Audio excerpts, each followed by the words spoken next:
So now that the NBA season has concluded, the next big event is the draft. Victor Wembanyama is presumed to go first overall to the San Antonio Spurs, and the Charlotte Hornets are looking more and more likely to pick Brandon Miller at 2 in order to pair him with LaMelo Ball.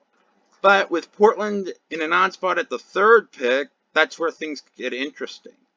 The next best player on the board is point guard Scoot Henderson. But between Damian Lillard and Anthony Simons, the Blazers already have 2 starting caliber guards, meaning they would be better served by addressing other issues on the roster. Trading down from Henderson could net a haul that the Blazers could then parlay into filling the surrounding roster around Dame, Simons, Shaedon Sharpe, Yusuf Nurkic, and perhaps Jeremy Grant with cheap young talent. Some of the financials for Portland are not exactly what you would call pretty. Lillard, Simons, and Nurkic combined for $86.622 million next year. The year after that, $92.804 million. And at that point, you need to potentially work out Shaedon Sharpe's rookie extension. All in all, $112.96 million for the 9 Blazers the Blazers currently have under contract.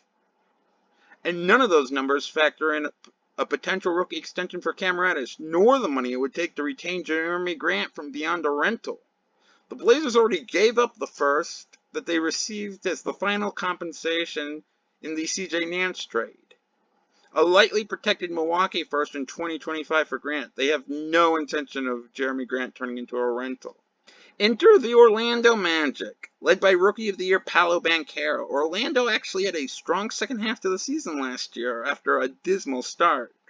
Their best pick lands at 6 overall, and due to the Vucevic trade, they actually also have the 11th overall pick, courtesy of Chicago. Further adding to their pile, they have their own second at 36. Banchero definitely entered an asset-positive situation when the Magic drafted him number 1 overall last year, and Orlando has the war chest to consolidate into a higher draft pick.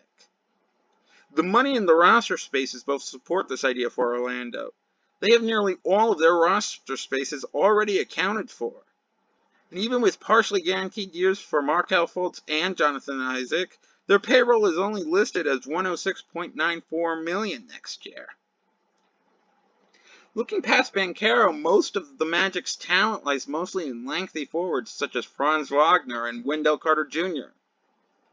Following up Banchero's strong rookie year by getting him a half-court field marshal, potentially like Scoot Henderson, could lead the Magic to shoot up the standings very rapidly.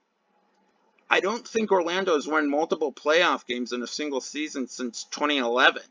And they certainly don't appear to have a series win in that time frame either. Meanwhile, the Blazers don't just have the 3rd overall pick, but they also have the 23rd overall pick, courtesy of shipping Josh Hart to the Knicks. They also have Atlanta second at 43 overall. Consider a trade of 3 and 23 for 6, 11, and 36. Using the rookie wage scales, that would mean that 3 and 21 combined to add up to $8.38 million going to Orlando, while $8.39 million would be headed to Portland. Of course, the Portland deal wouldn't include the second rounder's salary for that half of the deal.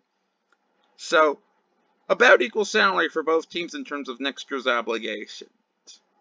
The Magic can afford to be patient with a wait-and-see approach and develop their players as they see fit, given that their core is mainly comprised of young guys. I think Markelle Fultz might be the most pressing member, considering Jonathan Isaac never seems to play anymore.